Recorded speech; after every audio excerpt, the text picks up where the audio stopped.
You know the problem with Hollywood is? They make shit. Unbelievable, unremarkable shit. Now, I'm not some grungy wannabe filmmaker that's searching for existentialism through a haze of bong smoke or something. No, it's easy to pick apart bad acting, short-sighted directing, and a purely moronic stringing together of words that many of the studios term as prose. No, I'm talking about the lack of realism. Realism. Not a pervasive element in today's modern American cinematic vision. Take Dog Day Afternoon, for example. It's arguably Pacino's best work, short of Scarface and Godfather Part 1, of course. Masterpiece of directing, easily Lumet's best. The cinematography, the acting, the screenplay, all top-notch, but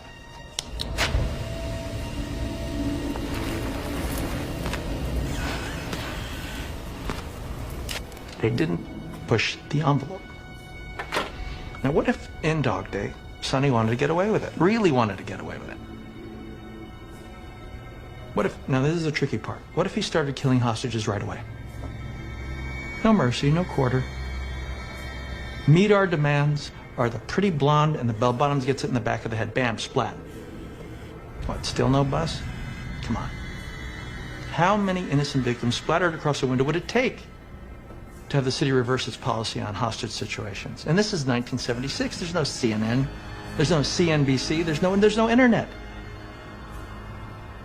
Now, fast forward to today, present time, same situation. How quickly would the modern media make a frenzy over the city? And in a matter of hours, it would be the biggest story from Boston to Budapest. 10 hostages die. 20, 30. Relentless, bam, bim, one after another. All caught in high def, computer enhanced, color corrected. Can practically taste the brain matter. All for what? A bus, a plane? A couple of $1 million that's federally insured?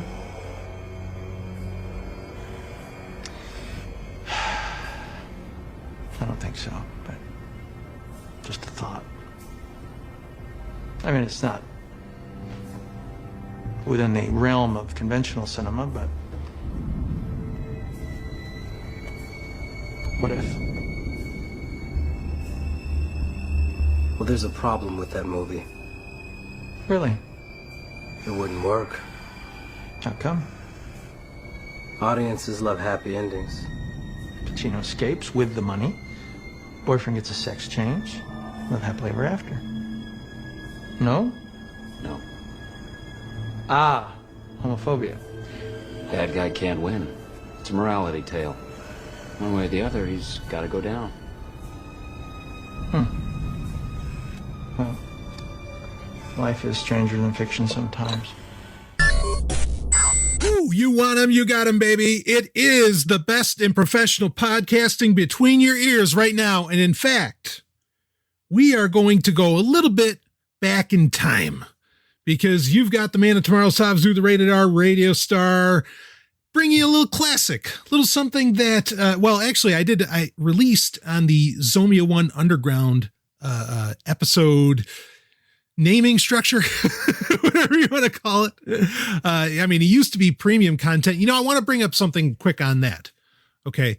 But before I do, I recently released a classic conversation, if you want to call it that. And maybe, I think that's what I did end up titling it last time, but you'll get another classic conversation here that was heavily requested. After I had recorded it all the way back in episode 254, and we're basically coming up on episode 395. So almost 150 episodes ago, which I assure you is as hard for me to believe as I imagine it is for you. But this is all the way back from 2017. But anyway, before I talk more about that, I do want to mention, so actually at this time when this was getting recorded, I was still hosting the show on SoundCloud, of all things. Talk about, because it's kind of going to be a bit of what we open up here with, is how the entertainment industry has really changed quite a bit. But yeah, I was originally on Sovryn Tech was on SoundCloud still, hosted there at this time. And of course, not long after this episode, or where this was recorded on, actually it's probably over a year or so after that was recorded, but we ended up on Podbean. Now, Podbean is a platform that is, and part of the reason that I like Podbean as a hosting service is that it's constantly adding new features and good ones. Now, I haven't been able to take advantage of all of them, but they are changing. They are bringing up new things as to where, the entire time that I use SoundCloud, and look, there's something to be said for having just a tried and true, system of, say, hosting, or system of any kind. For example, there's a reason a lot of podcasters still use Libsyn, right? Even though Libsyn hasn't really changed much in probably, a decade, as long as it's been around. Podbean is not one that sits in still waters. And they recently, if you use the Podbean app, if you're using any other podcast app, it's not an issue. But if you use the Podbean app, you'll notice there's like a letter P next to Sovryn Tech, next to like the logo for Sovryn Tech, and it'll say something like buy now for 35 beans. I am working on getting this figured out with Podbean. They basically pulled a bit of a bait and switch on how premium works. If you're already a premium subscriber on there, there's no change to what you're experiencing, but their pricing structure, they're trying things, and I get it. And they're trying to make it so that podcasters can get funded. And I think that that's great, make it easier for podcasters to get funded and so on. But anyway, if you see that, you don't have to pay for anything if you don't want to. I run on a 100% donation model.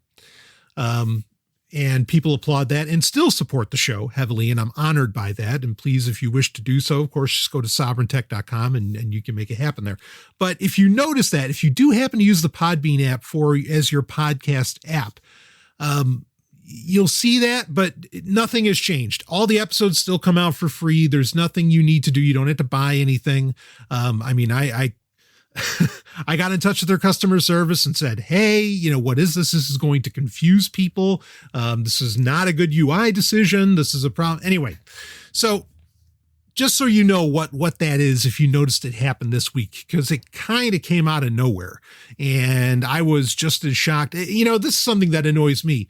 Again, we're going to get into a conversation about the entertainment industry and technology in general and how it relates to something, here's a controversial term, rent seeking. Which I think has only increased. But regardless, it's crazy how many podcast apps I have to have installed just to make sure that everything looks decent on all of these, fairly popular podcast apps. It really is a pain in the ass. But unlike other podcasters, I actually care.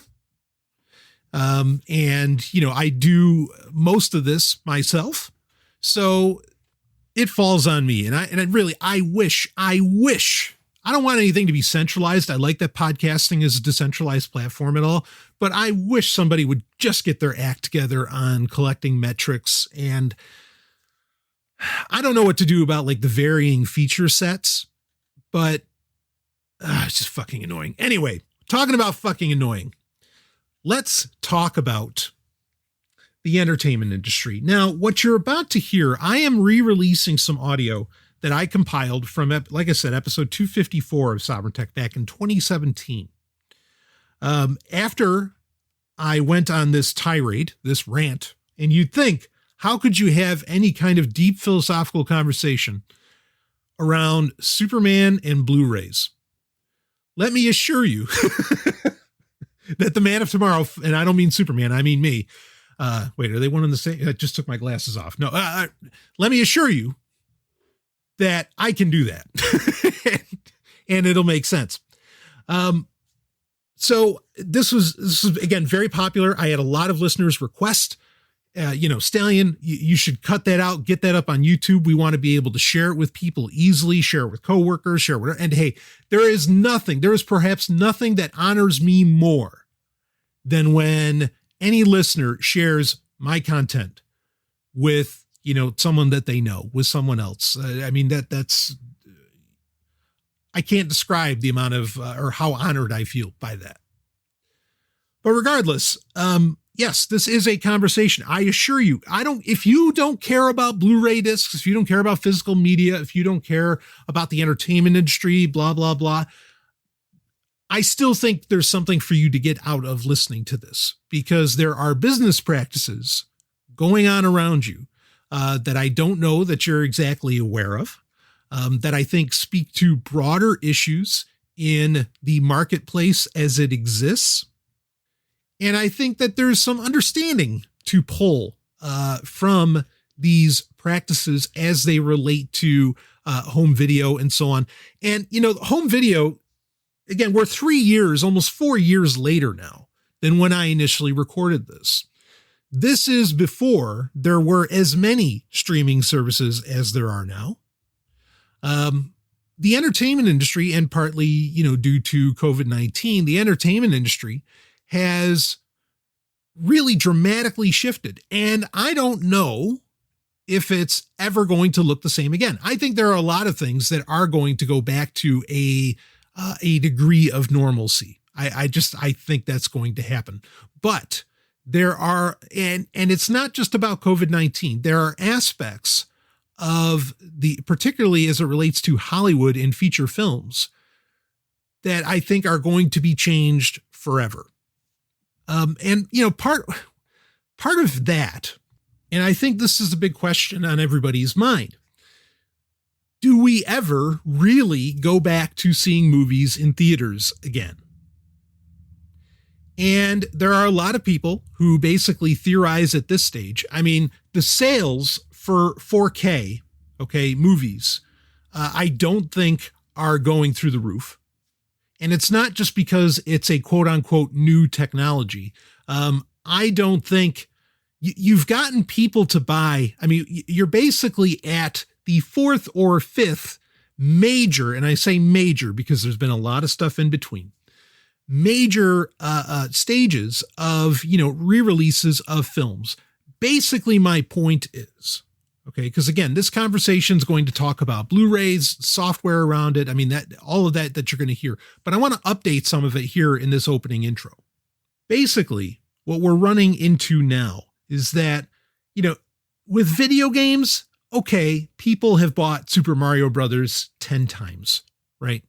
Here's the thing with, video game re-releases of video games, and Super Mario Brothers might not be the best example, but, remasters of video games, lots of these other things, very, very popular today for varying reasons. Part of those also have to do with COVID-19, right?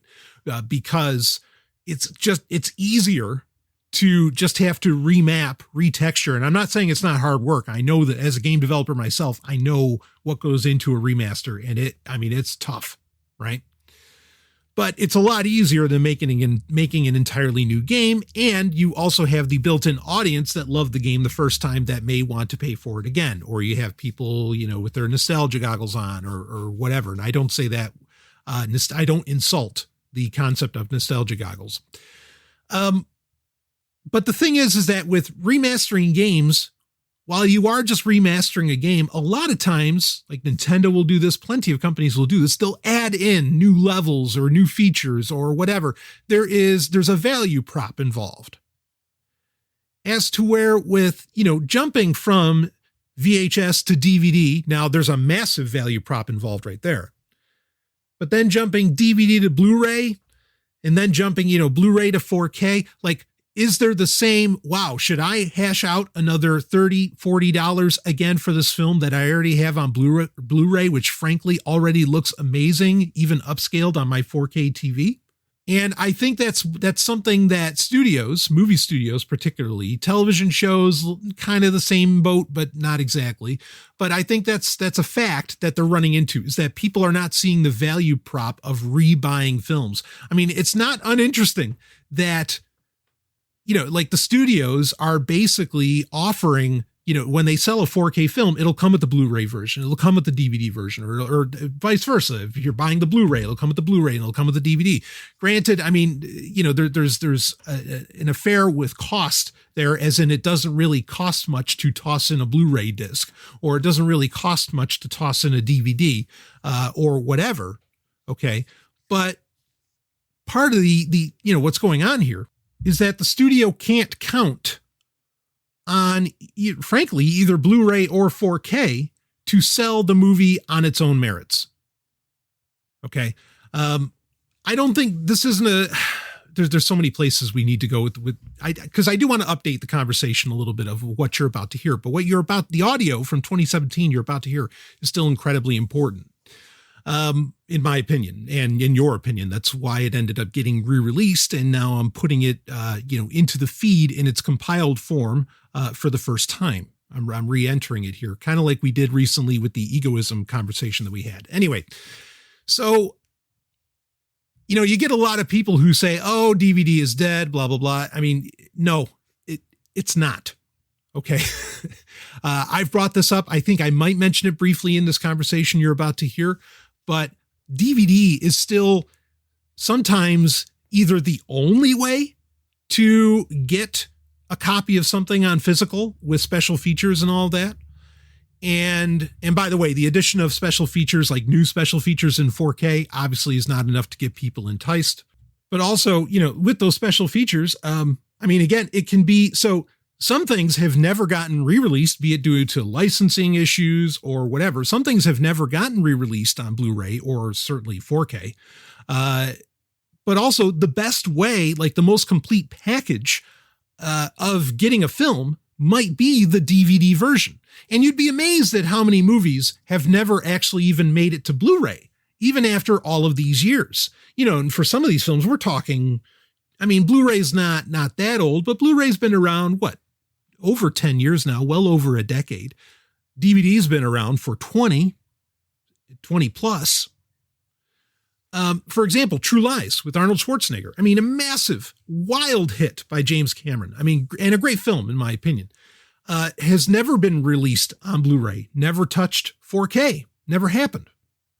Will it? Maybe someday. I don't know, but that's one of those things that I'm just surprised, has not happened. But bottom line being is that some things, the only way you can get them, as far as on disc, is via DVD. Now, before anybody says anything about torrenting, trust me, I am so pro torrenting, you have no idea, or you'll get an idea when you hear my conversation about it. Okay. But let's continue with where we're going with this. And part of the reason also that I'm re-releasing this audio is because it's part of a larger conversation that I want to have in the next episode of Sovryn Tech about 4K, because we need to put that tech in the coffin.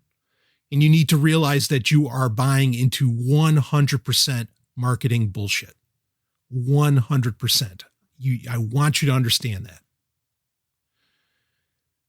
So, bottom line, in talking about 4K, Blu-rays and DVDs here, movie studios cannot cover, they can't cover their bills on home video sales alone. Now, they have moved on to streaming services in a very real way. Like, will future Star Wars movies all be released on Disney Plus instead of in movie theaters because movie theaters are going to go the way of the dodo?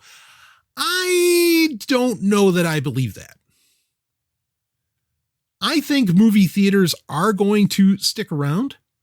Movie theaters absolutely ran into trouble, are getting sold off, because of COVID-19 and so on. Did somebody pull some strings to be able to take advantage of COVID-19, to be able to make that happen, to take advantage of the very real situation going on? Yeah, probably. I'm sure that's happened in the restaurant industry and a lot of mom and pop industries, which still most of the theater business was basically mom and pop at the beginning anyway of 2020. That may no longer be true. Also, major chains like AMC and Regal, obviously they are running into their issues and either are in process of getting sold off or aren't. So what's, as far as that happening, I don't think anybody's really surprised, and people are like, well, maybe a Bezos is going to swoop in or whatever. Well, here's the funny thing about this. Movie studios, and I think this would technically still fall under, say, Amazon Studios or Netflix. Legally, they actually can't own movie theaters. However, Because while that makes all the sense in the world that, the movie theater business is in trouble, it would only make sense for streaming services to expand their operations and move into movie theaters, like a lot of people already thought was going to happen, say with MoviePass and acquisitions around that. We've had these conversations on Sovryn Tech over the years. Of course, it's funny. You're going to hear me talk about MoviePass in the 2017 audio you're about to hear. That's basically gone. But you would think it makes all the sense in the world for Netflix to want to open its own theaters, for Amazon to open its own theaters, for the movies that it makes and everything. I mean, and, look, these movies that are getting released on these streaming services by, Netflix and Amazon, I mean, they are AAA films, starring AAA actors. I mean, you have Netflix has more than one movie with The Rock in it. They get Ryan Reynolds, Gal Gadot, and so on. I mean, like there's no real difference there. So, but there's an ironic thing, and ironic in the haha. There is an ironic thing that happened in 2020, and that is President Trump overturned the Paramount Decree, or his administration overturned the Paramount Decree. The Paramount Decree is a very old law. It's an old antitrust case from 1948. So you have to understand something about the movie industry in 1948. Okay. I mean, TV wasn't even really a thing. The movie industry in 1948, when you had a studio, okay, say, pick your studio, MGM, whoever, they would own the studio where movies get made, right? Like, the buildings you see for Warner Brothers and so on, right? The lots, the Paramount parking lots and all this, I mean, they would have all of that, right? But then they would also own the movie theaters, or they would have affiliate partnerships with the movie theaters. And they would, and people forget about this. There was a time when basically the directors, the actors, the musicians, everybody involved with the production of a film actually weren't free agents, right? Like right now, The Rock can make a movie for Disney. The Rock can make a movie for Netflix at the same time. The Rock can make a movie for Fox is Disney now. The Rock can make, for whatever studio he wants to, he can make, he can make a movie with them. He can be a free agent. Well, in the 1940s and earlier, that was not possible. You were, Humphrey Bogart was an actor for whatever studio owned his ass. All right. Errol Flynn was, owned by, say MGM or whoever. Okay. And sometimes a movie studio would loan out one of their actors, like say Errol Flynn to, Warner's or whatever. They would loan them out, but then, they were still under contract and there had to be varying deals made. The studios, the Hollywood studios really had a monopolistic hold, even though they're in competition with themselves, but they had a monopolistic hold on how a movie gets made in general. It was, yes, actors still lived some pretty lavish lives. Directors did as well under this system, but actors, directors, and everybody else, they were so excited. They were very supportive of when basically the U.S. government got involved, and there's more behind this, not McCarthyism, but sort of, there's more behind this, but it has to do with propaganda in general, but that's a conversation for another time. Bottom line being is that in 1948, the U.S. government basically stepped in and said, and it's called the Paramount Decree famously, but they basically said, okay, movie studios, you cannot own all the people underneath you. You can't own the actors necessarily. You can't own the director, and you can't own or have affiliate relations or partnerships with the movie theaters. So now you could argue that because that allowed for greater competition and a more decentralized process in entertainment, that led very quickly to a lot of the rapid, how should we put this? The rapid improvement, shall we say, in film quality. And that goes from the actors to the direction to, music, to movie soundtracks, to go down the list. Okay. Or, what like movie theaters were able to do, right? Because maybe they could take advantage of more standards-based technology and they weren't just pushing whatever supposed wonderful, Technicolor tech that Paramount was putting out. Like they could work on independent technologies as far as, related to film. So, you could make the argument that the decentralization or the competition that came into the space around that only helped the movie industry. Well, I don't think in my opinion, I find it very interesting. And I know there are a lot of different theories, some of them more in the conspiratorial bent, but there are a lot of theories as to why Hollywood actors, in the entertainment industry in general, seem to get so involved in the 2020 presidential election. I mean, they were really, really, really involved. I mean,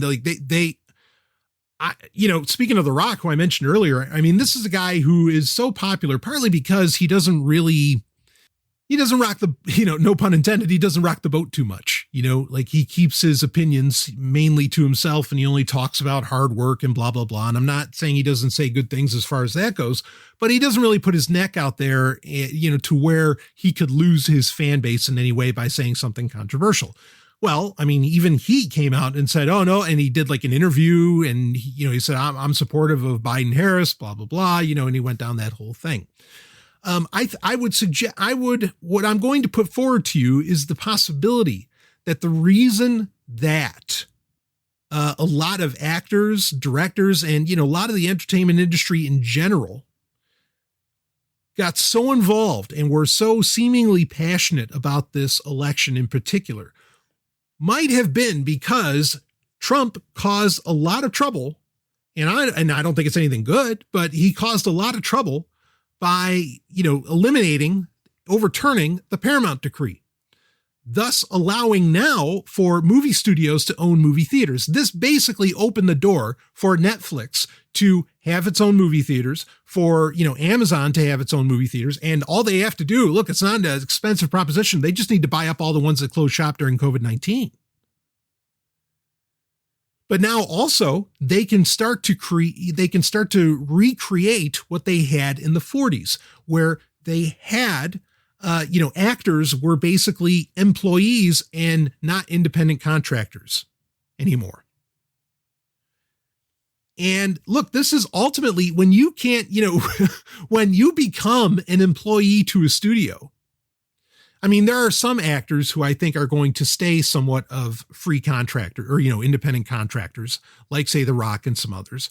But, going into the next decade, I think you're going to end up with a lot of actors who, and really, there's a lot of great actors out there, some of which you're never going to know their name. The ones you know the name for are not necessarily the best actors or the greatest actors or the only great actors out there. They're the ones that, the hype machine pushes. Whatever's behind the hype machine in the entertainment industry. Okay. And so if, Disney wants to push their bevy of, and they basically have employees anyway, ultimately. But if they want to push their people and only their people in their franchises, and they own the biggest franchises in the world, Marvel, Star Wars, go down the list, that's what they'll do. And you'll basically be forced to only know their actors, right? And they'll slowly, shove out, the classic greats. Granted, a lot of them are dying anyway. I'm not saying that's a good thing, but obviously, but I can imagine, a lot of the old new guard in Hollywood is probably flipping out now that the Paramount Decree has been, overturned. I don't know if I want to use the term decriminalized, but now that the Paramount Decree no longer exists, they're probably flipping out because that's going to hit their bottom lines. That's going to hit their paychecks, because now what the movie studios are going to do is they're going to push, contract deals. And here's the funny thing is that, say people want to go back to movie theaters and they want to go to movie theaters. Part of the reason that the Paramount Decree was successful was because, the U.S. government made, in conventional terms, an easy case, right? Saying that, hey, that theater down the street, you could be seeing a lot more movies there, but you can't because Paramount only puts Paramount films there. So that's kind of the rub here, is that The actors and directors and a lot of other parties will lose a lot of power in this because, let's say, Disney bought out AMC, and they can now. Legally, they can do this. Let's say that they bought out AMC. You're only going to see those movies at that local theater. That's it. End of story. That's all that you're going to, to really end up seeing there. And if you're The Rock and say you don't want to become an employee to Disney to be able to be into a Disney film, but they own the largest, theater chain in the country, you got to take that pay cut. Otherwise, you're just not going to make movies, and you could say, well, some upstart will come up and whatever, and whatever. Yeah, but right now, again, the way that the economy has been really, really thrashed throughout 2020, it's going to be a hard sell right now to push, you creating a whole new theater chain, for some upstart company to try and do that. That's going to be a fucking challenge. And so these major Hollywood studios that are able to ride out 2020, and a lot of them are, they're going to come out of this, 10 times stronger than they were in 2019, because they can ultimately end up owning all of the movie theaters, and they can really, really take control over what movies, what options you even have to go and do on a Friday night. Now, I'm not defending the movie theater's ability to do that. I'm not defending the actors. I think most of them are assholes, quite frankly. I'm not defending the directors. I'm not defending anybody in this at all. Okay. All I'm doing is pointing out to you and theorizing to some degree how the entertainment industry could be changing. Now, I started getting into why were the actors so on board with getting, why were they all supporting Biden? Why were they so hot on that? And I think part of it is that maybe what could end up happening because of this very scenario.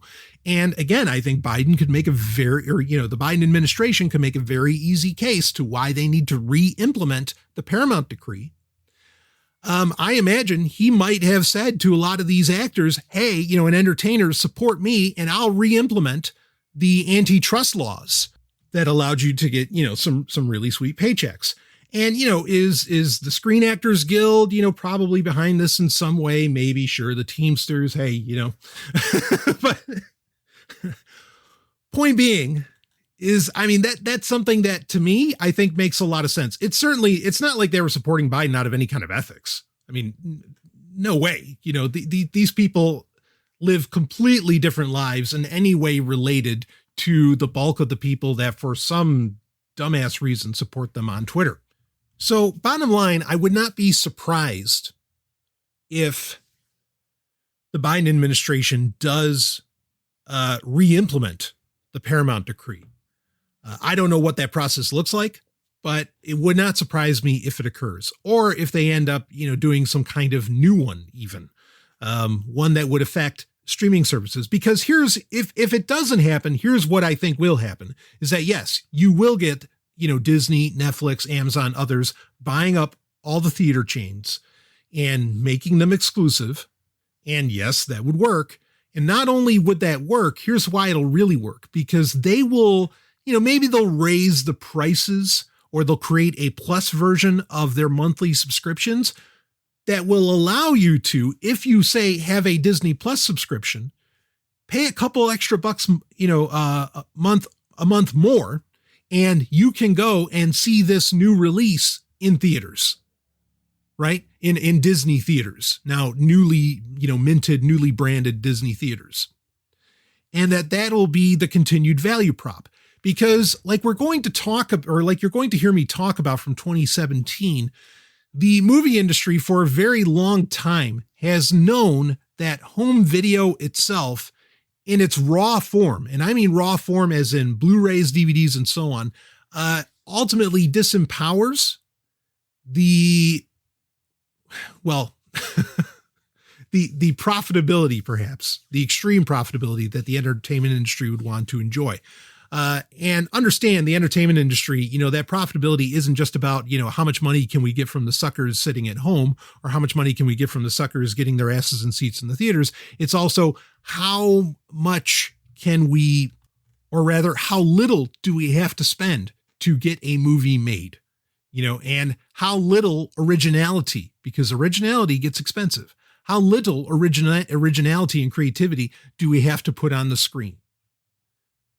So all of this really points at, overturning the Paramount Decree. Really, and a lot of, again, theater chains shutting down or getting sold off throughout 2020. All of this points at where these studios, their schemes get to come true, and the power that they enjoyed, in the 1940s, really comes back and is 10 times stronger than it even was then. And I think that whole conversation very much relates and gives an update to where we're at, because as you'll hear me talk about the issues that I had around just playing in this 2017 audio, all I was trying to do was play a Blu-ray of the 1978 Superman, a newer release, and the challenges that came along there too. And you get to hear me explain all of it. It points at all of the dangers and problems of what is going on in the modern entertainment industry and what might be to come. But I'd be remiss if I didn't say, well, there is the chance that the Paramount Decree would end up getting re-implemented. And folks, I don't want any government solutions whatsoever, either the removal of the Paramount Decree or its implementation. I don't like either of it because it's all bullshit. Okay? Don't confuse me here that I'm somehow supportive of the Paramount Decree, or that somehow I'm supportive of Trump overturning it or whatever. No, I'm just, it's all horseshit, but it does have something to say to, what the future of entertainment in general will look like, what it means for streaming services, what it means for movies, what it means for lots of other things. But inject what's happening right now, include that in with what I'm about to share from 2017. And I think you're looking at a picture where, well, hold on to your discs, hold on, or pirate everything, one or the other, or both. I do both. I love, ultimately I love Blu-rays. I have a massive Blu-ray collection, but I also have, terabytes upon terabytes upon terabytes of downloaded films. Some of those, it's the only way that I can get them. I mean, literally the only way I could get them. In fact, funny story. Ellen and I were just watching the 2003 movie Daredevil with Ben Affleck and Jennifer Garner. I really, really like that movie. I think it's a fine film, a fine comic book film, real comic book film, because it treats comic books like comic books where they don't have to be hyper realistic, right? Or gritty, or well, the gritty's fine, but I mean, because it's kind of a gritty film, but you know what I mean, where they tried to make everything seem more real world. No, I just want my comic books with fidelity put on the screen, not the shit that we get today, or the very not safe nature of, or very safe, I should say, not safe, but the very safe nature of Marvel films, all of which are trash. So even though Daredevil was originally a Marvel film, but again, it was pre-Disney, we don't have to get into that. Bottom line being, try getting your hands on the original, even on pirate sites, even on torrent sites, trying to get your hands on the original version of the 2003 Daredevil film. Good luck. You're going to have to buy the original 2003 DVD, or 2004 DVD, I suppose, when it finally came out on DVD. Yeah, you can get it on Blu-ray. I think it's even in 4K. It's all the director's cut. Every single one of them is the director's cut. Now, the director's cut took out a lot, took some, in my opinion, some of the best parts of that movie. They took it right out of the film. And so I wanted the original version. Of course, that's the one that Ellen was familiar with as well. And we wanted to see it. I ended up having to hash out, a whopping $4, but I ended up having to hash out $4 to buy. In fact, it's amazing. I got a sealed version of, on Amazon of, the original Daredevil 2-disc set, $4. And you open it up, it smells like 2003. It smells like it's been sitting around for almost 20 years. But it's still sealed new, but that's the only way that you could get that version of the film. And that's part of the reason, you really have to go with a hybrid model here, because there's things that, torrent sites won't even, don't even touch, that you can't get your hands on, where, you still have to go out and get the disc, right? And all of that ultimately stems from issues around intellectual property. But I am going to stop there because I've already been talking for far longer about this than I planned on. But this is a conversation that has many threads. And I mean, I didn't even get into, the issues of being able to play Blu-rays on Linux, which is a pain in the ass if you're running Linux on a lower end system, because you might not be able to just do the virtual machine solution. Because I mean, that's a whole other issue. Why have they not released a Blu-ray? Why do they not allow the Blu-ray codecs to even get it installed on Linux? It has nothing to do with open source. Okay. Why won't they? I mean, like there's a whole conversation to have around that, that we can save for another time. But I think that this is, this opening as well. I mean, this is kind of giving you a look into what might be coming in the future. And then I think that this audio you're about to hear from 2017 is showing the initial signs that all of this might end up becoming true. Because the one way that Hollywood doesn't think, and that I think most people like to think that they think, Hollywood does not say to itself, we will make the best film ever, and it will do great numbers and sell well on its own because it's just going to be the best film ever. That is not the way Hollywood thinks about making movies.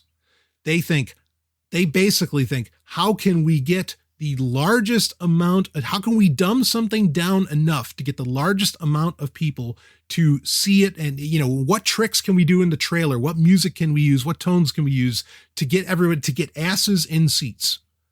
What can we do to make that happen? It is not about, let's make the best movie ever that people just fucking love. That's not the way that they think. I think there might be some studios out there or some directors or whoever who might try to go for that, but that's not the way that they think. But I think most people feel that must be how Hollywood operates. That must be the auspices that they operate under, is they are trying to make the best film that they can. But I mean, even that, it's art. So in many ways it's subjective. So with that in mind, keep that in mind, that Hollywood is not interested in making the best movie.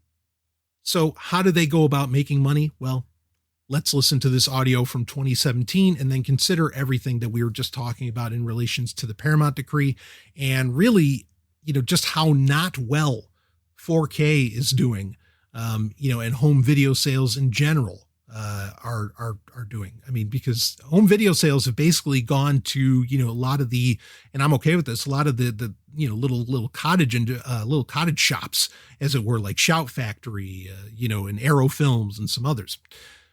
But like I said, that's enough. Let's go to it. Let's go to 2017. And as one listener called it, a rant for the ages. And here is your complete picture around the entertainment industry. And more, I won't come back at the end. I'll just let it ride right out. But no, don't worry about it. More Sovryn Tech is coming your way. And I'll see all of you on the other side after we go to 2017. Hey, all right.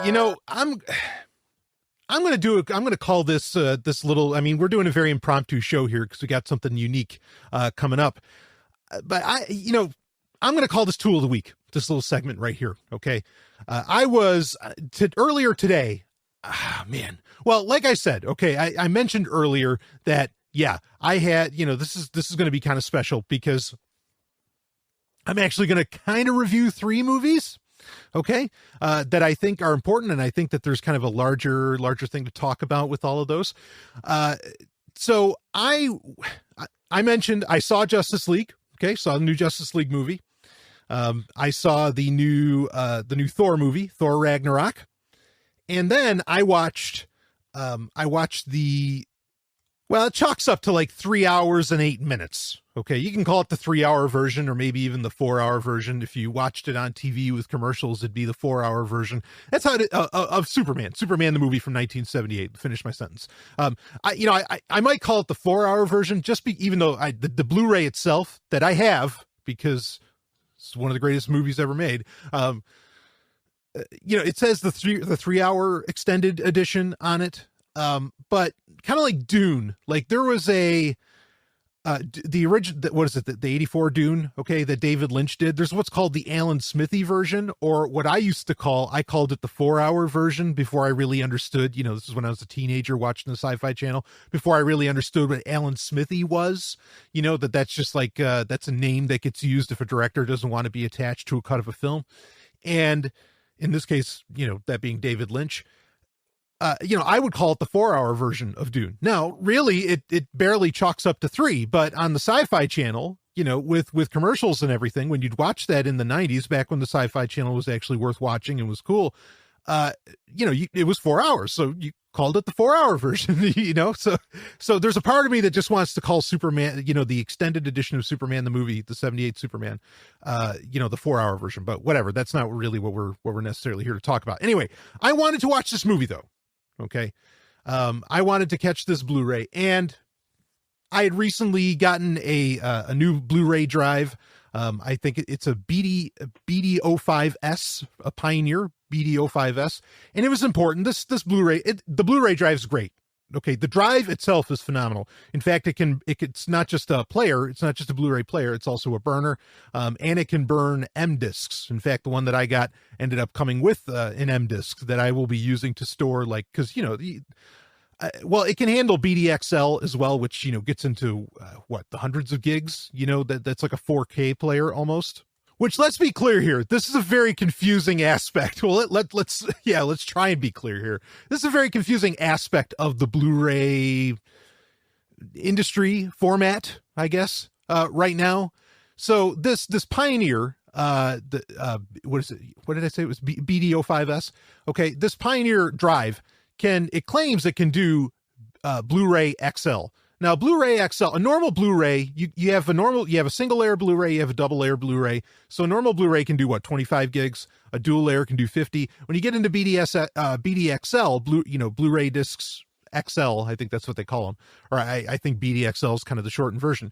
You get into the hundreds of gigs, and this is how you get 4K content. This is how you put 4K content onto a disc, because it just takes up that much fucking space, right? As compared to normal DVDs or 1080p. So, it is incredibly confusing. And believe me, I looked, it's very confusing to find like a great, simple answer as to what Blu-ray drives for computers, particularly. Okay. Looking for a 4K Blu-ray player, that's just a standalone player that connects to a TV. It's easy enough to find the answers to which one actually does, which one does 4K. But with drives, it's very tough to get a clear answer, because I don't think that there's any guarantee, and I'll have to test this out at some point, but I don't think there's any guarantee that because it says it handles Blu-ray XL, that means it's a 4K player. In fact, there's a really confusing thing, like on Amazon, I think there's a Samsung model that says it's 4K. What it actually is, it's a 4K upscaler, but it doesn't play 4K Blu-rays. I mean, it's an incredibly confusing situation.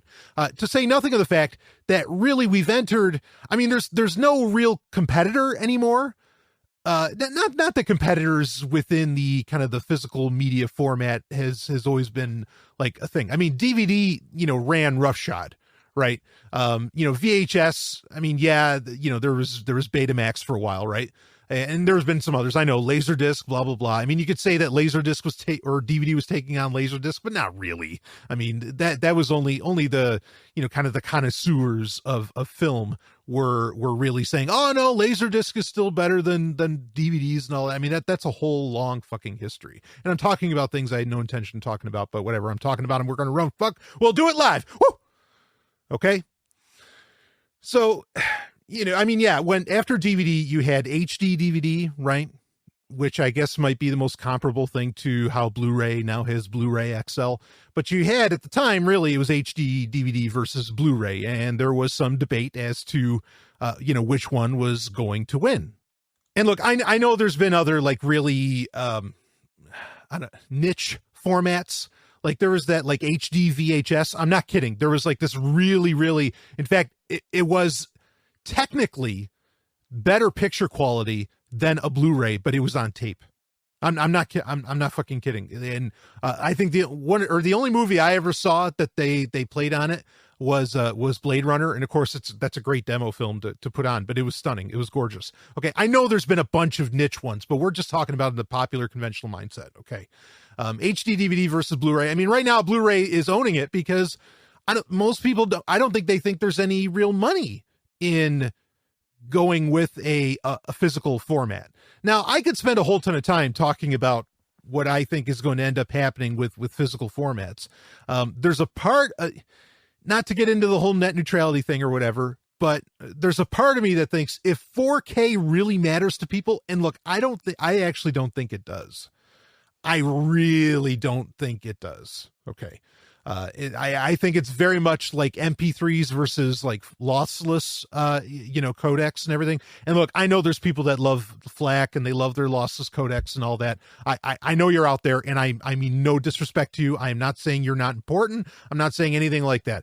I'm just saying, at least in my own mind, and I know it's not just me, most people, because you can find plenty of evidence about this, plenty of research on the matter. Most people really don't give a shit about audio quality. Like, it can be good enough. There's a reason MP3s conquered, and it's not just because of what people were force-fed.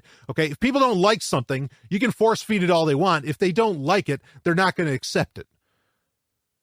All right, and you could have people try their Pono players and all this other horse shit. Look, it just doesn't matter. They'll trade sound quality for convenience, availability, and, a whole slew of other things, including how much does it eat their data plan, right?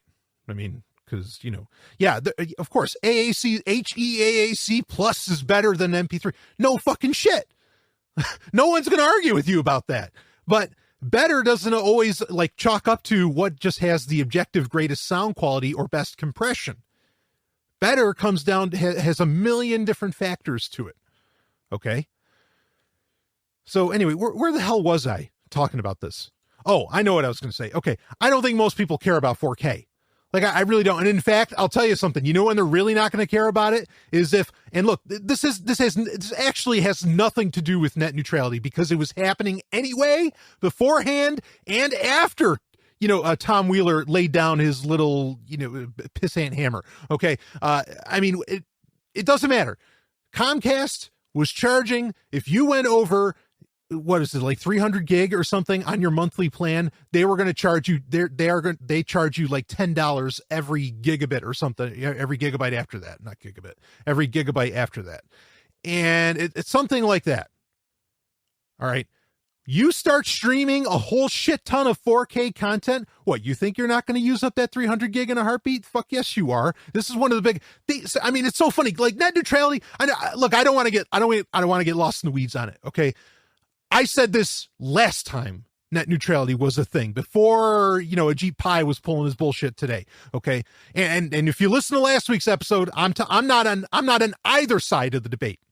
Okay, I'm standing above with the actual fucking solution that strikes the root. The problem is the goddamn infrastructure itself. The internet sucks ass.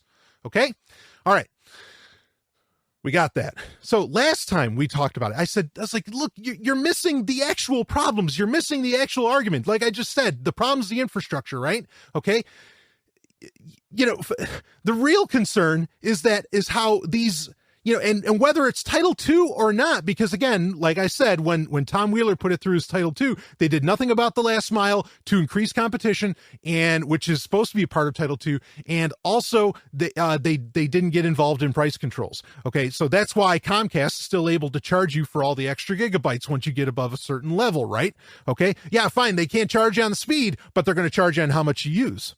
My overall point being, Comcast is going to make a killing if you give a shit about 4K and streaming. Because you see what I'm saying? Like 4K video, again, we were just talking about Blu-rays. You need Blu-ray XL to be able to handle 4K video and all that. These discs are already in the hundreds of gigs. You're gonna be paying out of your ass just to watch a 4K video, and they know it. So unless... that's the real scam is like, oh, let's get everybody hooked. Let's get everybody a 4K TV. Let's get everybody hooked on 4K content. And then let's charge them per gigabyte. Title II isn't going to solve that. It didn't solve it when Tom Wheeler put it through. Do you understand? Unless you decide to say, well, I'll just start buying Blu-rays again. because a Blu-ray doesn't take up any fucking data, right? It's a physical disc that you pop in. You don't have to download anything new. Well, we're going to talk about having to download new shit with it, but you know, raw to watch a movie, you don't have to, you don't have to download anything to improve the movie necessarily experience. But we'll talk about firmware updates and software updates in a second. So I don't think, and this kind of speaks to maybe some of what we were talking about earlier in this show, I don't think that actually physical media is going to go anywhere. I don't think it's going to disappear. I've had my moments where I thought it was going to disappear, but right now, I don't think so. In fact, I've brought this point up many times over the recent years, past couple years, is that who is the number one purchaser of Blu-rays? Not consumers, businesses. In fact, who's the number one business that buys Blu-rays? Facebook. What does Facebook do with Blu-rays? Are they just watching a shit ton of movies? No, they use it to store all of your data instead of keeping it on servers. Gee, how's that request going to work out when you need that data, deleted? Especially, what if they're using M-discs? Which, if you don't know about M-discs, I'll explain what those are in a second, okay? Because the Blu-ray player that I got can burn M-discs, Blu-ray M-discs as well, which is great. So, Blu-ray's not going anywhere. Blu-ray XL is, sure, it's to push 4K, but I also think that it probably has a lot more practical reasonings and concerns for existing, that including for reasons like Facebook. The reason why they buy so many goddamn Blu-rays, because they want permanent storage and off-server storage that's reliable of your data. Oh yeah, like that shit's going to get deleted. Uh-huh. How do you even request that? So yeah, my point, either people are just not going to give a shit about 4K because it's going to hit them in the wallet, or they're going to start buying physical media again. I'm totally open to it being the latter, that people will just start buying physical media again. Certainly like I mentioned, the connoisseurs, the people that are like, oh, I need to taste the brain matter, in that action movie when I watch it, those kind of people will certainly, they're the ones that are still buying Blu-rays and all that. And certainly they have a lot of money and they will buy up, a lot of these discs and everything. No doubt about that. Okay. But I mean, it might become a lot more than niche. Physical media might make a very serious comeback, and it's because of, what are frankly greedy fucking ISPs. Yes, they fucking are greedy. Look at their profit margins and you tell me they're not greedy. No, don't look, we don't have to talk about net neutrality. Has nothing to do with net neutrality. They're greedy fucking bastards, straight up. And they have a centralized infrastructure that allows them to do that and to get away with it. Okay? Anyway, talking about my Blu-ray player. It's amazing. The conversation you can have around a Blu-ray, a simple Blu-ray disc drive, USB external disc drive for a computer. Okay, so this Pioneer Blu-ray disc drive, right? Again, it's fine. It's great. It's a little top loader, beautiful, does a hell of a job. I actually like the fact that it's top loading and it's not a slider. Those sliders, I don't trust that shit. Shit gets stuck. It can do, Blu-ray XL. It can do normal Blu-rays. It can do DVDs, obviously. It can burn DVDs. It can burn Blu-rays, and it can burn M-disc DVDs and M-disc Blu-rays. Now, if you don't know what M-disc is an optical media, okay, like Blu-ray or DVD, and it comes in both flavors. Not that it has an increased size limit, like, every DVD, tops out, if it's a single layer, it tops out at 4.7 gig or whatever, 5 gig pretty much, or like 4 gig pretty much. And then the other one's like, dual layers, 9, whatever. And then with Blu-rays, obviously 25 gig and 50 gig. Okay. But what it is, it's almost literally made out of stone. Doesn't feel like it, but that's its actual composition. And these are discs that you can burn, and they can play in normal players. You need a special M-disc burner to be able to make M-disc DVDs and M-disc Blu-rays. But to play them, to access them, you can use any Blu-ray drive or any DVD drive for their respective formats. Okay. Which is really cool. But what these discs can do is they can last for at least 1,000 years. That's the claim. Obviously, they haven't been able to test that, right? At least not that we know of. Okay, but they can theoretically last for 1,000 years because they're almost literally made out of stone. So this is a really cool feature. I do a lot of backing up of my stuff using MDisc, either DVD or now Blu-ray or whatever. It's a nice feature. It's something that it's out there. It exists. You can take advantage of it. And if it costs an extra $10-20 for a drive to have it, why the fuck not? Right? That's a nice little feature to have, to be able to burn that. That's cool. I can't ever see, having a Blu-ray burner for any other reason doesn't really make a whole lot of sense to me, because Blu-ray discs cost, like, per burnable disc, pretty much cost as much as, a Blu-ray movie, right? Like, I don't know, the average, what I see on Amazon, look, I don't have a ton of Blu-rays. I only have, like, I don't know, the movies that matter, like Forbidden Planet, Blade Runner, Soldier, obviously Superman the movie, like I mentioned, The Matrix, the entire Matrix trilogy, because, all three of them are great. I'm not kidding about that either. But anyway, yeah, so, I don't have a ton of Blu-rays, but when I look at Blu-rays, on Amazon, or when they come up in my searches or whatever, it seems like, the average Blu-ray movie sells for anywhere between $8 to $15. And that's what a burnable Blu-ray would pretty much, would just about cost you, or, something around there, I think. So I can't really see, like, DVDs and DVD burning became a thing. Look, I used to have, me and a great buddy of mine, we had quite the operation going. Not that we were selling anything. It was for our own personal libraries. Okay. I mean that, but, like, we say, when Netflix wasn't a streaming service at all, actually, eventually became one while we were doing this, but, when it wasn't even a streaming service at all, and it was just, renting DVDs, we would be the 5 DVD at a time plan, and we'd have them burned inside of a day. We'd just be constantly making copies of films. We had this whole crazy operation going. It was amazing. Because, shit, it was so cheap. Compared to what DVDs cost at the time, which is a significantly different, margin or price margin, okay, between, with the burnable media, and especially, like, if Best Buy would always have, like, a 50 pack of DVDs on sale for like $10 or something. You got 50 movies for $10. I don't think that happens with Blu-rays. I just don't. And it wasn't a time, DVD was still the hotness. And so DVDs themselves would still sell easily for $30, $40. That wasn't an outrageous price at all. Especially if it was a really great film, or, a rare film, which, why bother with much else? But anyway, so in that sense, it made sense to do that. So I'm not really interested, other than MDisc, I have no interest in burning Blu-rays. It's just not a part of the program. Okay. So, yeah, not the reason that I got that drive is to burn Blu-rays. Even with MDisc, it's expensive to do it with Blu-rays. This happened to come with one, so I'll use it, but otherwise I just use MDisc DVDs. So anyway, I want to use the whole point in bringing this up. Okay. I actually have a pick. I have a tool of the week. I have a piece of software I want to share with you because of an experience that I went through with this drive. I am trying to watch earlier today, I'm trying to watch Superman the movie, the extended edition, 3 to 4 hours, whatever you want to chalk it up as. Now, the Pioneer DVD player, one of the things that I looked for, or Blu-ray player, one of the things I also looked for is, okay, does it happen to come with, like, movie player software? Because I know how crazy the whole piracy, talking earlier, we were talking about burning DVDs and everything.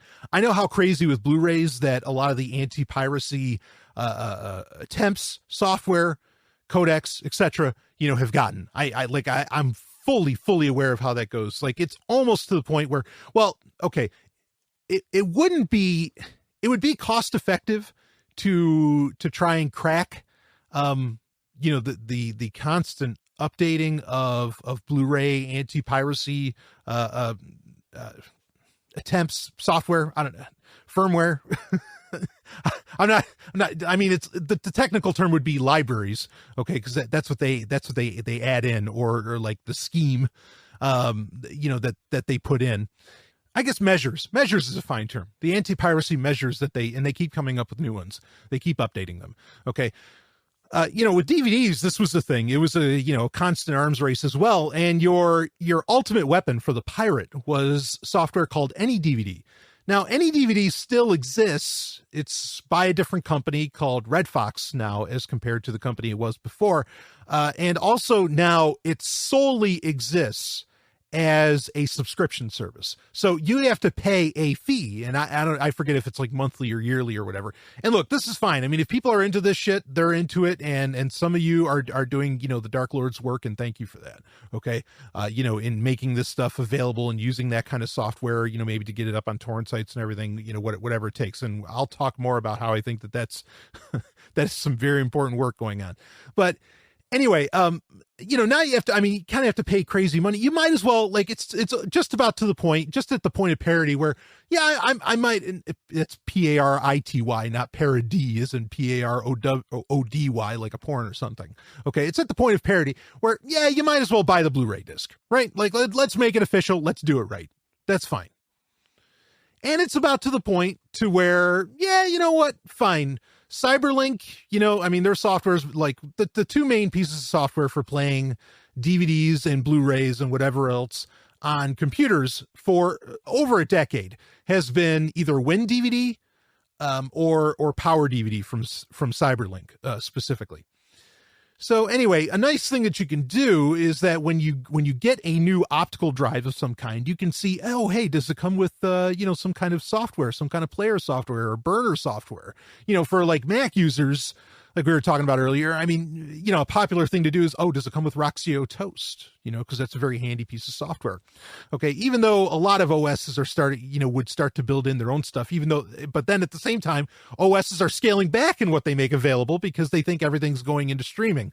And so, you know, they don't give a shit about you know, and they'll let other companies kind of charge the premium to be able to handle physical media, or, you know, or something like this.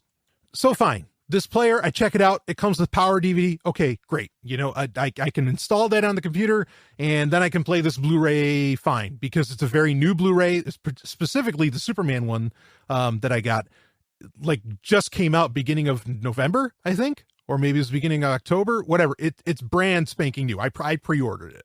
Okay, because I knew it was coming. I mean, I do that sometimes. Like in February of 2018, there's a 2-disc special edition of Black Eagle. If you've never seen Black Eagle, holy shit. This is one of Van Damme's first films. He's the villain. The hero is played by Sho Kosugi, which anybody that's into like ninja movies and all that, especially from Southeast Asia, everybody knows Sho Kosugi. I mean, this is a legend. The movie is fucking awesome, and the 2-disc Blu-ray that they have coming out actually has the 104-minute or like the extended cut of Black Eagle. One of my favorite movies. I mean, I watched that before I saw Bloodsport, before I saw, you know, Lionheart and all, you know, all the great Van Damme films, and he has many genuinely great films. I think he's fantastic. But Black Eagle, so cool. He's, you know, this Russian agent and everything. Awesome shit. So I pre-ordered Blu-rays, you know, when it's something that really fucking matters, when it's one of those like game-changing films. And actually, personally, I think Black Eagle is, just a lot of people somehow don't realize it, just how important a film that was. So my thinking is, it's like, okay, I get official software with this Blu-ray drive. Awesome. I can, you know, I won't have to deal with the headache of cracking and of you know, downloading new libraries for VLC, because VLC player, which is my favorite media player, has been for over a decade. You know, it can do Blu-rays. The thing is that the kind of the libraries that it uses, the software libraries that it uses, have to be updated kind of regularly. So it can be a bit of a headache. And sometimes those libraries don't update as quickly as, say, the new anti-piracy measures or whatever else. I mean, they can claim. So, okay, what this is going to be about is what's called AACS, Advanced Access Content System. And what it is, it's a standard for, you know, handling DRM, for handling digital rights management. Okay, particularly with Blu-rays. I mean, and it works for other things too. But let's be clear here. This is completely about DRM, you know, and trying to stop piracy. They can claim it's for other bullshit, but they're full of shit when they say that. Okay, so anyway, I don't want to deal with having to constantly crack that. Whatever, fine. They kind of win, and I'm like, all right, well, I'll go with the official software. So, all right, so my disk drive comes with my Pioneer Blu-ray disk drive, optical drive, whatever. Comes with Power DVD 12. Now, that's a couple generations back. I think right now they're up to either Power DVD 16 or 17 or something. Okay, fine. But they keep updating it, and I would assume that Pioneer would not include software that can't also read BDXL, Blu-ray discs XL, which is kind of the latest standard that allows for all kinds of shit. So, all right. So I figure I'm safe. This is fairly future-proof, even though I can't find a Blu-ray disc drive that is natively USB-C. I mean, yeah, I could switch out the cord, I suppose, but anyway, and I have adapters that I can put on. That's fine, but you get my point.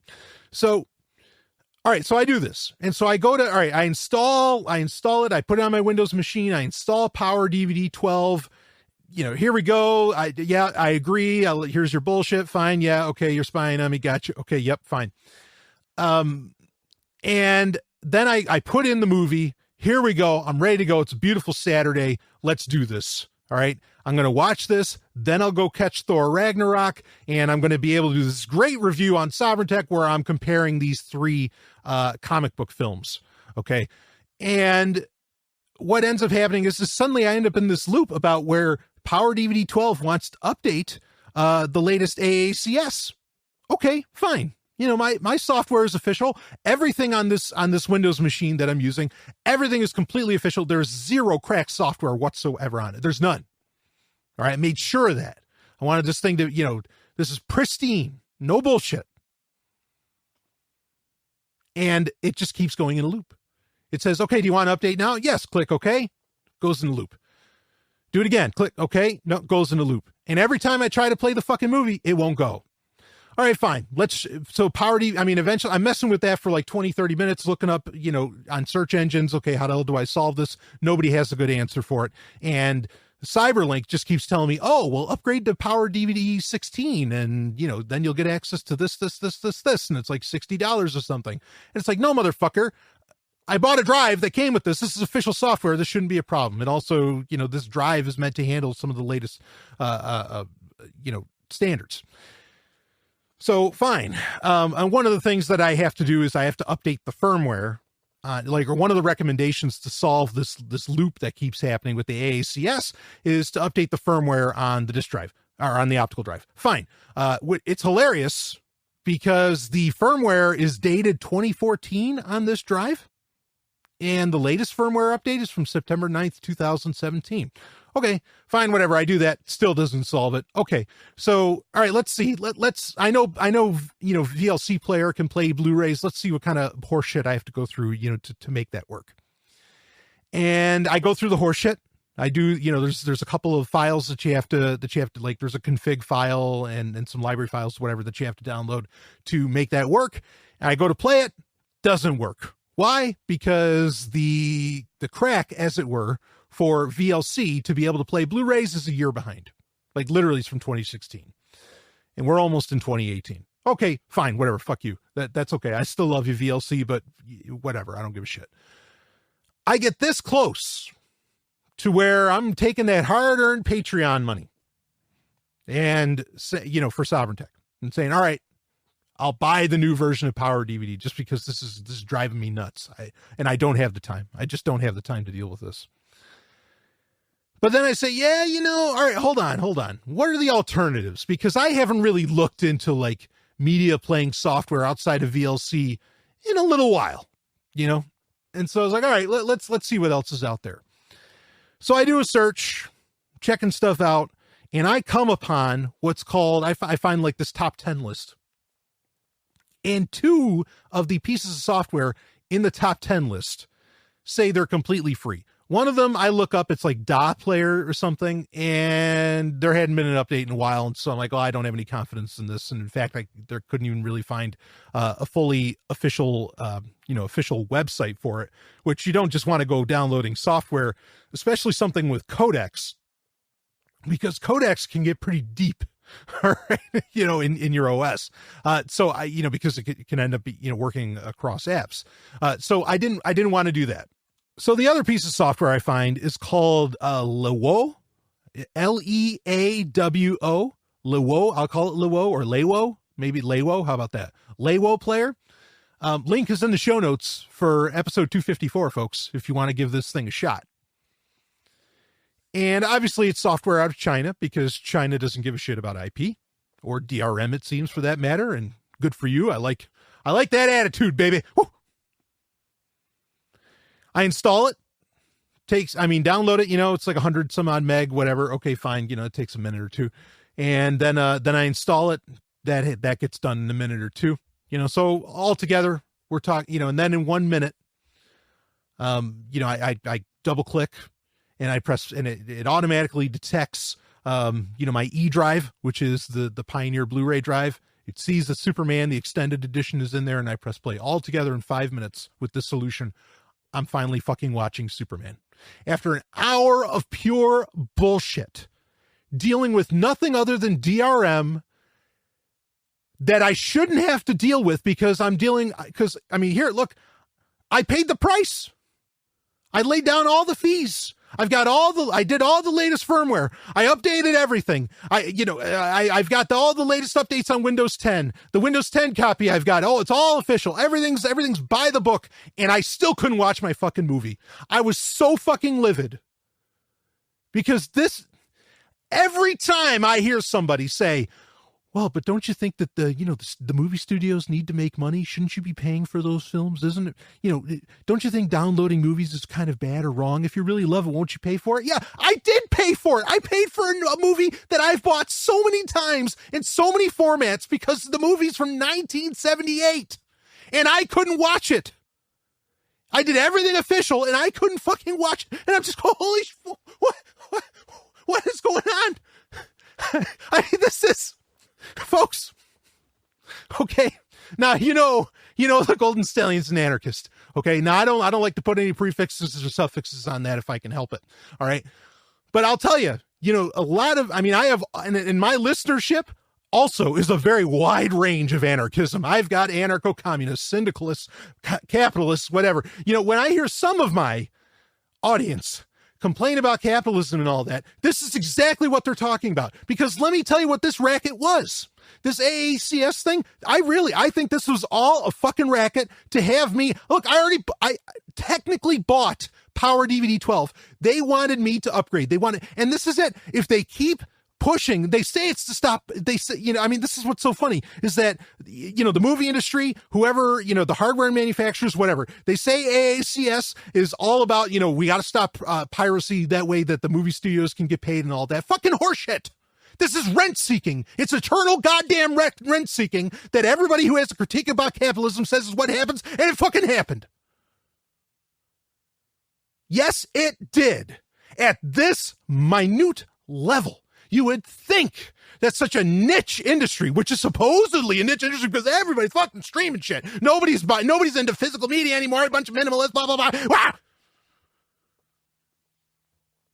You would think that they'd be just happy to just get a little bit of money that they can out of this niche, non-streaming analog industry. Well, it's not analog. This is digital as it gets, but you get my point. I'm not critiquing. I get it. Capitalism just means free market. Well, supposedly for some people, but understand where some of these critiques come from. Because this is so goddamned dumb that I had to go through that. Doesn't matter if you play it all by the book. They're still going to try. They're going to try and squeeze every last little inch out of you. And thank you, people of China, for making a free piece of software, not giving a goddamn shit about the law, and allowing me to download that piece of software. And look, if the Chinese government puts some kind of spyware on my Windows machine, I don't fucking care. Better them than the goddamn NSA. How much more money do I have to put down to watch a movie from 1978, you sons of bitches? It's ridiculous. Oh, well, do you understand that since, in the past 2 days, I've gone to the theaters twice. Yeah, I used MoviePass, but, the theaters don't care. Believe me, I know. The guy asked me today when I went to go see Thor, he's like, how do you like this MoviePass thing? This is pretty cool. And then he told me, he says, actually, there's an even better deal. Look, the movie theaters don't care because people are coming in and they're getting paid anyway. They don't give a shit. They love MoviePass. Okay, but that's the thing is look, yeah, I'm going to the movies. Hell, even if I didn't have MoviePass this weekend, I would have gone to see Justice League and Thor. I would have paid full price. I don't give a shit. I'll see it. I'll pay money when I want to fucking see something. Do you understand? How much more do you want from me?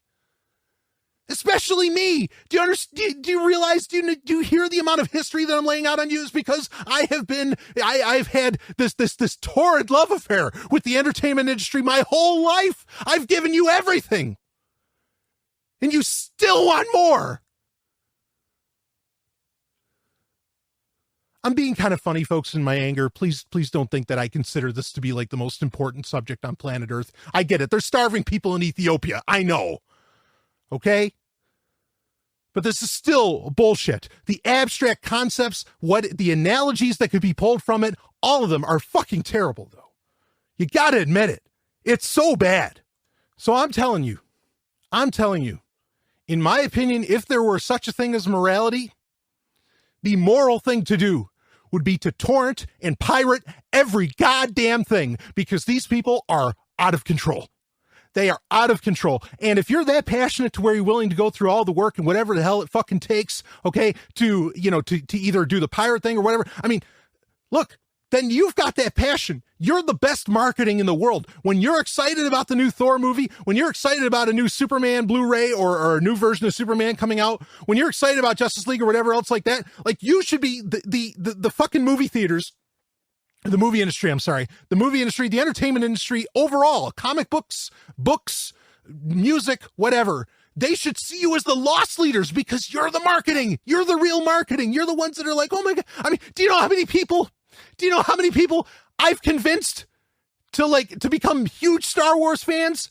I did that. I know it. Do you know how many people I've convinced? And I've said this so many times, because sometimes when you listen to the show, you'll hear an ad for Babylon 5. I said, one day, Straczynski, the creator of Babylon 5, he's going to have to cut me a fucking paycheck, because I know how many hundreds, if not thousands now, of people that I've gotten to watch that goddamn show. You can't get marketing better than a passionate fan about what you got. And baby, you should be paying them. They shouldn't have to buy your shit. But they would anyway, but then you make it fucking impossible for them. Fucking greed. It's like the goddamn, in the 90s.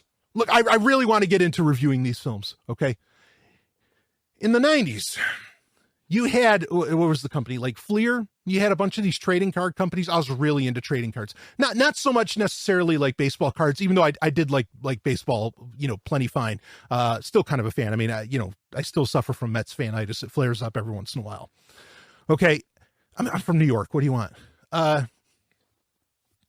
So not so much baseball cards, but they had like the Marvel Series 3 cards. I've talked about some of this stuff either on Sovryn Tech Prime or on a Patreon episode. You had all these different, really cool, like DC Comics had cards, and they were awesome because you could read them, and they were like mini history lessons. Each one of these cards, they were so great. And it started getting to the point to you try to get complete sets and everything. And that was supposedly the point, is collect them all. And it got to the point, especially once it got past the mid 90s, when it got into the later 90s, it got to the point where Flair was like, oh yeah, there's 20 hologram cards. You're not even guaranteed one hologram card if you buy a box, because you can either buy a pack or you could buy an entire box. And sometimes real serious collectors would buy an entire box, because then what used to be the order of the day back in the 80s especially, and look, I know I was there, okay, in the 80s, when you bought a box, you were effectively buying a complete set, if you could afford that. But then it got to the point where you had to buy like 5-6 boxes to even dream of trying to get a complete set. It was mass madness. It's crazy. And that's just pure fucking greed. What kid can look, and I came from a family that was pretty well off, all right? But what kid really can buy 6, 7, 8 boxes, not packs, boxes of cards to get a complete set? It's an insult. Don't tell me that that's the fucking market. Bull, shut up. They're kids. Man. I say this all the time. I get it. I know the Ayn Rand quote. I know Ayn Rand very, very well. Okay. I know the quote. Profit's not a dirty word. My response has been for years on this show, and it's my response. Very simply, value isn't a dirty word either, and we've long lost value.